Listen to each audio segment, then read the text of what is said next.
அதுவும் இல்லாமல் ராகுல் டிஎம்கே ஐடிவின்னு ஒரு ஐடியில் நான் போலீஸ்க்கு சப்மிட் பண்ண எல்லா ஆதாரத்தையும் அவன் ஒரு இது பண்ண போலீஸ்க்கும் அப்புறம் மீடியாவுக்கு கொடுத்த ஃபோட்டோஸில் எல்லாத்தையும் எடுத்து அவன் ஒரு வீடியோவாக இது பண்ணி எனக்கு ஒரே டவுட் தான், போலீஸ் கொடுத்த எவிடன்ஸ் எப்படி அவன் வீடியோவாக போடுறானே தெரியல.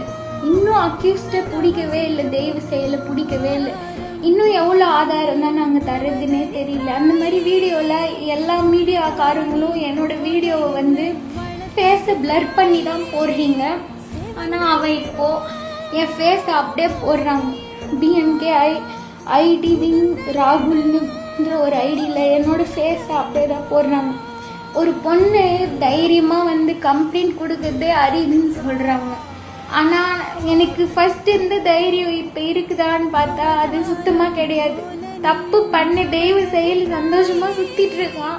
அவன் தப்பு பண்ணுறான், என்னை எடுத்துன்னு போய் இந்த மாதிரி பண்ண பார்த்தான் அப்படின்னு நான் வெளில சொல்கிறேன். ஆனால் எனக்கு வெளியில் போக முடியாமல், அப்பாவுக்கு உடம்பு சரியில்லை வேற, அவங்களையும் ஹாஸ்பிட்டலும் கூப்பிட்டு போக முடியாமல் இன்டைரக்டாக வர பிரச்சனைகள்லாம் சந்தித்தேன்.